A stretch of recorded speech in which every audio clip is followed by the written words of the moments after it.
네,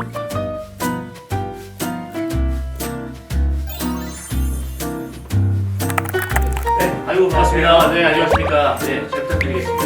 네.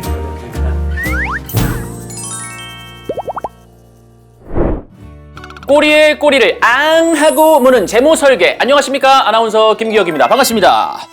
네, 일단 축하송 하나 불러드릴게요. 빰빠밤빠밤 Congratulation, congratulation. 네, 이 노래 왜 불렸냐면요, 취업에 성공하신 여러분, 네, 축하송 제가 한번 불러드렸습니다. 정말 이 어려운 시기에 고생 많으셨어요. 네, 저도 취업준비생으로 있었던 그때가 좀 기억이 나는데, 그 첫 월급을 탔을 때 그 기분, 아직도 잊혀지지가 않습니다. 그때 저는 뭔 딱 계획이 없었어가지고 뭐 하고 싶은 거 막 사고, 예, 친구들한테 술 한잔 사고 이러다 보니까 뭐 흥청망청 그냥 다 날아가 버리더라고요.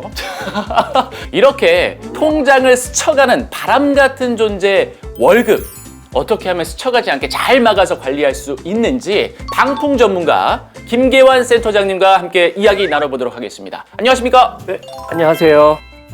이번에 사회에 이제 막 첫 발을 내디딘 사회 초년생 이야기를 해볼 텐데요. 딱히 이제 뭐 월급도 많지는 않을 것 같아요. 저도 그때 당시에 그랬었고. 이걸 어떻게 관리하면 좋을까요? 4가지 규칙을 반드시 좀 지키라고 말씀드리고 싶은데요. 딱 4가지만 지키면 돼요? 네, 그렇습니다. 그래요? 네, 먼저 첫 번째 규칙으로 생활비 계좌와 저축 계좌를 분리해라입니다. 네, 취업한 후에는 처음부터 계획적으로 지출에 대해서 관리하는 것이 중요합니다. 5천만 원이든지 1억이든지 목표 금액을 종잣돈으로 정해놓고 그때까지는 이제 저축에 전념을 해야 됩니다. 쓸 만큼 쓰고 남으면 투자해서 불려야지 하는 분들도 많은데요. 투자해서 돈을 모아야지가 아니라 일단 돈을 모아서 투자해야지, 그게 맞습니다. 그러니까 좀 정리를 해보자면 센터장님의 말씀은 지출을 하고 남는 돈을 저축하는 게 아니고, 네, 일단 저축부터 하고 그 남은 돈으로 지출을 하라. 네, 맞습니다. 그렇군요. 이걸 잘 지킬 수 있는 방법이요, 매월 급여일에 급여가 들어오면 지출 예상 금액을 빼고 저축용 계좌로 송금해서 저축 통장이랑 지출 통장을 분리하는 거죠. 그러면 그 연말이라든지 뭐 네. 상여금, 뭐 보너스, 네. 뭐 이런 것들이 있잖아요. 이런 것들은 네. 솔직히 뭐 한번 주변 사람들한테 한번 쏘기도 하고 내가 뭐 사고 싶었던 것도 사고 뭐 네. 이렇게 해야 되지 않을까요? 보너스가 나오는 달에는 전부 다 저축을 하면 좋겠죠. 전부 다요, 그냥? 평상시 때 매월 들어오는 급여를 쪼개서 지출하는데, 사실 뭐 보너스가 나오는 달에 한턱 쏴야지 뭐 이렇게 하다 보면 사실 네. 그만큼 저축의 기회를 좀 많이 놓칠 수가 있죠. 그래서 제가 그 기회를 많이 놓쳤습니다. 알겠습니다. 자, 그러면은 두 번째 규칙은 또 어떤 건가요? 네, 두 번째 규칙, 고정 지출을 과감하게 줄여라입니다. 우리가 부모님 집에 함께 거주를 하고 있다면 사실 주거비 같은 고정 비용이 많이 들지는 않겠지만, 문제는 부모님과 떨어져서 독립해서 자취하시는 분들인데요. 네. 이 경우에는 사실 월세로 나가는 주거비가 상당히 큽니다. 뭐 자동차라도 할부로 산다면 저축은 아예 포기해야 되겠죠. 맞습니다. 힘들겠지만 미래를 위해서 과감하게 고정 비용을 줄여야 합니다. 자, 그러면 이렇게 급여를 쪼개서 저축하는 금액을 불려야 되잖아요. 사실 뭐 요즘 금리가 그렇죠. 워낙 낮기 때문에 네. 그 이자 별로 안 됩니다. 그냥 가만히 그냥 쌓아놓고만 있으면 그렇게 큰 효과는 없을 것 같은데요. 그렇죠. 네, 그래서 제가 세 번째 규칙을 말씀드리겠습니다. 세 번째 규칙, 저축 우선순위를 정해서 필요한 금융상품부터 가입하라 합니다. 우선 주택 청약 저축은 먼저 꼭 가입하시는 걸 권해드리는데요. 이 주택 청약은 미래를 위해서 꼭 필요하고, 결혼을 한다던가 미래의 재산을 늘리는데도 우선순위가 될 수 있습니다. 네. 그 다음에 이제 연말정산을 위해서는 연금저축이나 퇴직연금 IRP에도 세액공제 한도까지 가입하시면 좋습니다. 가입 금액의 13.2%를 세금에서 세액공제로 돌려받기 때문에 네. 우리가 연 13.2% 수익률이라고 하면 네.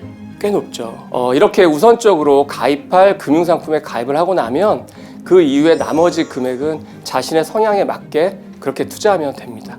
그러니까 이게 자신에게 맞는 성향의 투자가 어떤 건지가 네. 잘 모르겠어요. 어렵죠. 네, 어려워요. 그래서 네 번째 규칙을 좀 말씀드리겠는데요.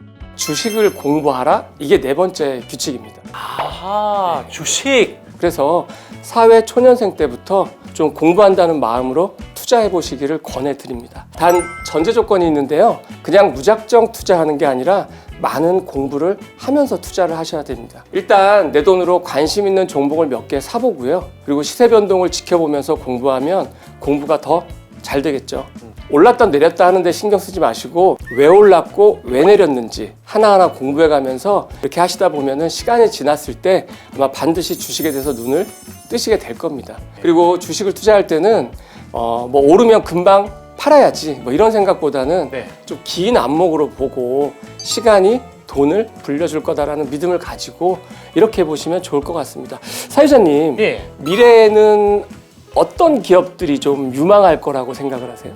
저도 주식을 조금 합니다만, 네. 예, 뭐 메타버스라든지, 네, 예, 저기 AI, 그렇죠. 인공지능 요런 쪽 그리고 친환경 관련 네, 그런 기업들이 좀 성장하지 않을까요? 그렇죠. 누구나 이제 그런 생각을 가지고 있습니다. 그런데 사회 초년생이신 분들이 이런 바이오 기업, 뭐 메타버스 기업, 인공지능 기업, 뭐 이런 회사들을 직접 차리기는 많이 어렵겠죠. 어렵죠. 예, 그렇죠. 힘들죠. 네. 그런데 주식에 투자하시면 됩니다. 사실 그런 기업에 굉장히 유능한 인재들이 많이 모여 있고 또 많은 자본이 모여서 경영이 되고 있는데 결국 그런 회사의 주식을 산다는 건 내가 이 회사의 일부를 소유하게 되는 거거든요.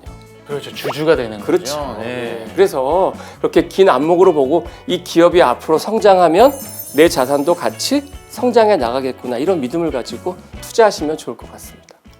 사유자님 제가 질문 하나 더 드려볼까요? 네. 네, 어떤 사람이 지금 25살인데 네. 65세까지 40년 동안 매달 네. 100만 원씩 저축을 한다고 계산해 볼게요.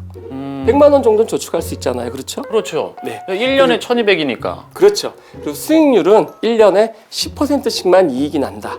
그러면 한 달에 100만 원씩 40년이니까 원금은 한 4억 8천만 원 정도 그 정도 될 텐데요. 그럼 이 4억 8천만 원의 원금이 65세가 됐을 때 얼마 정도 될 것 같습니까? 수익률이 10%라고 말씀을 그렇죠. 하셨으니까 글쎄요 뭐 기껏해야 뭐 한 10억? 정확히 말하면 53억이 조금 넘습니다. 53억이요? 네. 한 달에 100만 원씩 40년을 하면 그게 네. 53억이 된다고요? 네, 그렇습니다. 그러니까 우리가 단기간에 2배, 3배 수익률을 내야만 꼭 부자가 될 수 있는 게 아니거든요. 연 10% 정도의 수익률로도 40년이라는 긴 시간 동안 투자를 하면 이렇게 자산이 크게 불어날 수 있습니다. 100만 원씩 40년, 그래서 53억을 모을 수 있는 건 아직 나이가 젊으신 우리 사회 초년생 분들의 어떤 특권일 수 있습니다. 만약에 45세에 시작했다.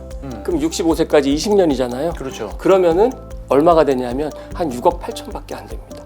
아 그래요? 네. 차이가 엄청 나네요. 그렇죠. 그래서 많은 전문가들이 수익률이 돈을 벌어주는 게 아니라 시간이 돈을 벌어주는 거라고 말합니다. 말씀을 들어보니까 이게 수익률이 좀 작더라도 어쨌든 네. 길게 보고 네. 하는 것이 좋다는 거잖아요. 그렇죠. 한 방을 노리는 것보다는 장기적인 비전을 가지고 투자해 보셨으면 좋겠습니다. 오늘 말씀드린 4가지 규칙 꼭 명심하시고 성공적인 재테크 하셨으면 좋겠습니다. 예, 25세부터 해야 되니까 저는 좀 늦긴 했지만 53억 지금부터 충분히 가능하십니다. 빰빠밤빠밤 알겠습니다. 저도 참 좋은 걸 배운 시간이었습니다. 네, 지금까지 우리의 소중한 월급의 지킴이 광풍 전문가 김계환 센터장님의 솔루션이었습니다. 고맙습니다. 네, 감사합니다.